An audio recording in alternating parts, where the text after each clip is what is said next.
8वां अध्याय द्रौपदी की कथा। सूत जी ने धर्मराज युधिष्ठिर और द्रौपदी की ओर देखते हुए कहा, भक्त वत्सल भगवान श्री कृष्ण अर्जुन से कहने लगे, हे पार्थ, मुझे विदित है कि आप लोगों ने वन में आकर कष्ट सहे, इसी से आपको पुरुषोत्तम मास का ध्यान नहीं रहा। वृंदावन में श्री कृष्ण का प्रिय पुरुषोत्तम मास आदर नहीं पा सका। व्यास जी से शिक्षा प्राप्त करने हेतु युद्धशील अर्जुन भी उस मास में इंद्रलोक पर्वत पर तप करने चले गए थे। इसके विछोह में दुखी होकर आप लोगों ने भी अज्ञानता में ही इस पुरुषोत्तम मास का व्यतीत होना नहीं जाना। यह सब भाग्यवश ही हुआ है। अब मैं आपके दुखों के दूसरे कारण को इतिहास के साथ बताता हूँ, ध्यान लगाकर सुनो। श्री कृष्ण बोले, हे यह द्रौपदी पूर्व जन्म में एक विद्वान ब्राह्मण की पुत्री थी। बाल्यावस्था बीतने पर यह युवती हुई। इसके नेत्र बड़े सुंदर थे। यह चतुर, गुणी और अत्यंत सुंदरी थी तथा पिता की अति प्यारी थी। पिता ने उसे पुत्र की भांति पाला पोसा था। वह साहित्य, शास्त्र तथा नीति में पूर्ण निपुण थी।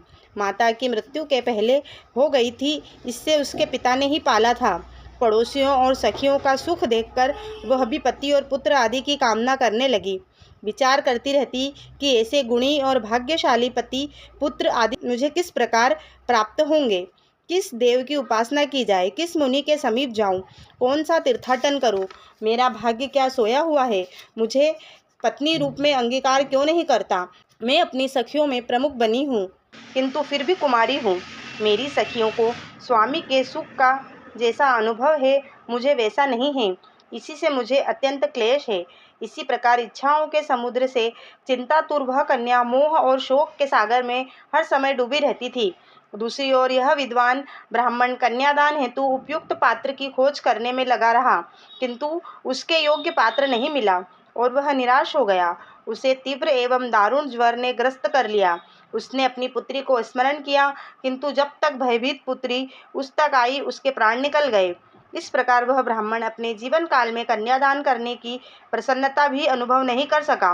हरिभक्त धर्मात्मा व्यक्ति जिस प्रकार मृत्युशैया पर गृहस्थ धर्म में पालन किए गए परिश्रम की चिंताएं एवं संसार की सब वासनाएं छोड़कर हरि के साथ अपने को तन्मय कर देते हैं, इसी तरह निपुण ब्राह्मण ने नील कमल की भांति सुंदर त्रिभललित स्वरूप श्री हरि पुरुषोत्तम स्वरूप में अपना चित्त लगाकर उन्हें स्मरण किया।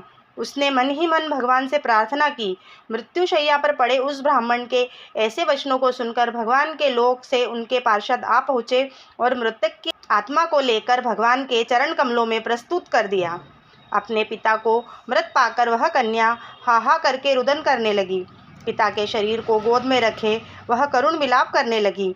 हाय पिता, अपनी पुत्री को सुख से रहने वाले कृपालु, मुझे आप किसके आश्रय छोड़ गए हो। मुझ पितृहीन की अब कौन रक्षा करेगा। न मेरा कोई भाई है, न कोई और कुटुंबजन है।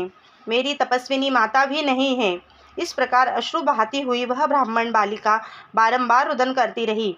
उसका ऐसा करुण रुदन सुनकर उस वन में निवास करने वाले अन्य ब्राह्मण सोचने लगे कि ऐसा करुण स्वर में कौन रोता है।